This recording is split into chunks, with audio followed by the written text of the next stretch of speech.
Let's talk about the challenge. How is to have a consulting firm? I'm going to start this with a little bit different because being 12 years in the market is not easy. First thing, what is holding us? Why is BRF Consult not growing? Why don't you have like hundreds or thousands of employees? Because global economy, the last years have been really tough. We are a solid company, okay? We have solid clients. However, it's been really hard. I'm glad that everyone is here and we are going to do everything we can to be competitive on this planet. But again, the global economy is not positive. You guys can see lots of companies that are laying out. AI is taking lots of jobs. That's why we are getting more in this industry, okay? So get prepared. Remote work reduction. During the pandemic, lots of companies were fine to have people work remotely. Not anymore. You guys have been lucky to work from home, close to your families. I know sometimes we miss the corporate environment, but I'll be honest to you, I don't want to go back to the corporate. We do have an office. You guys are always welcome to come, but I love being at home, work from home. And I'm sure everyone here does the same, okay? It's good to imagine how much time you save, and I'm sure everyone is providing the great services to our clients. So we are going to keep doing this, even though companies are not willing to accept this type of work. Another thing, as I mentioned, considering competition, there are so many consulting firms like BRF Consulting providing services. It's very hard. Every time we bid something, there are thousands of companies are bidding for the same thing. That's why we need to keep our strong values. We're going to talk in a minute. Business complexity. You guys know how hard it is nowadays to serve our clients. They change their minds all the time, requirements.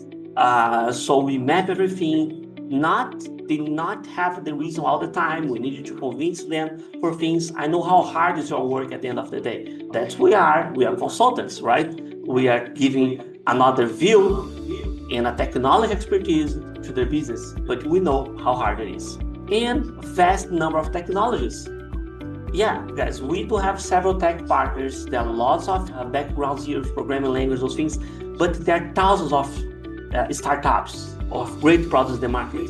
We don't need to know all of them. If you know, I have 1% of them, it's more than possibly majority of the person I know that they have experience with. But this is a challenge for us. Yeah, I'd like to just build on top of what was just said.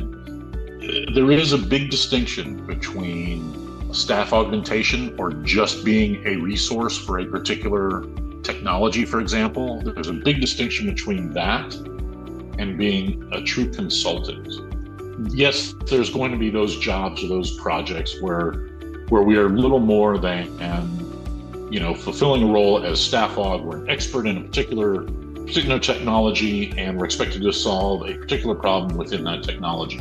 Angelo and I have had decades of this kind of experience where nobody's expected to be an expert in all technologies, but as an experienced consultant, we should be able to extrapolate solutions, find answers for technologies that we may not be an expert in, but it's very similar. So a great example would be, in Corda, DBT, Informatica, they all do the same sorts of things. They move data from point A to point B, they do data integration. The technologies are slightly different, but the concepts are still the same.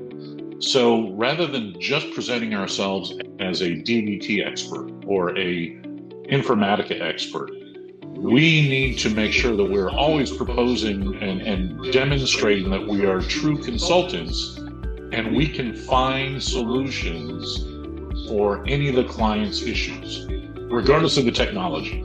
And there's absolutely nothing wrong with saying, hey, listen, I don't know the answer to that question right now, but I'll get back to you this afternoon and I'll find the answer for you. That's the difference between being an expert in one particular technology and being a true consultant helping a client solve his issues. Because they have smart people too. They have smart people that may know these technologies, but we're bringing a breadth of experience that they do not have, right? Because you've all worked on 3, 4, 5, 10, 12 different projects, and you can bring that experience from those other projects to your current client and provide more in-depth solutions than just focusing on the particular task that's been handed to you in Jira or whatever.